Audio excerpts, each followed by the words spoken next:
This is the biggest amendment since the law was passed in 2001.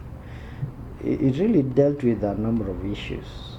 I've mentioned about what it does to the CMO regulatory framework. The other change was in the area of ISP liabilities.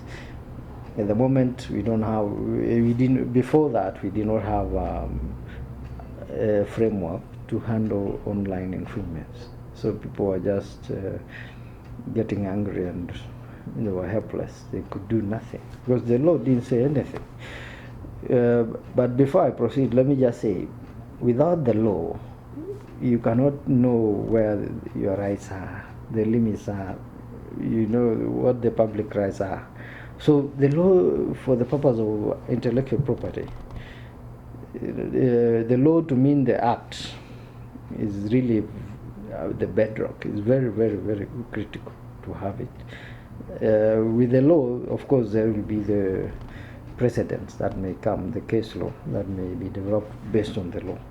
But the basic foundation of it is the act.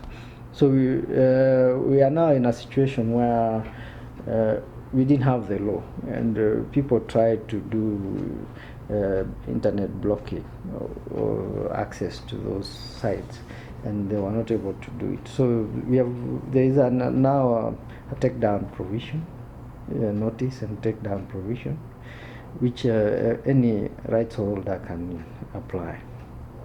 And we are now already there are a number of cases that have gone to court to test how this thing works. So it's a very, very important provision in my view. It really second to the changes in the issue of CMO oversight. The third thing was we were dealing with access to reading material for the visually impaired persons. That means we are domesticating what we call the Marrakesh Treaty for the purposes of creating access for reading material for the visually impaired persons. So this law made those changes. So it's now possible for Kenyan blind or visually impaired people to access material from abroad. So we are in the process of setting up what we call the intermediaries. That would be the points of interaction between the Kenyan VIP, visually impaired person, and the foreign organizations that have been set up for the same purpose. So it's a very good thing that it really enhances the access. The fourth was we added new rights.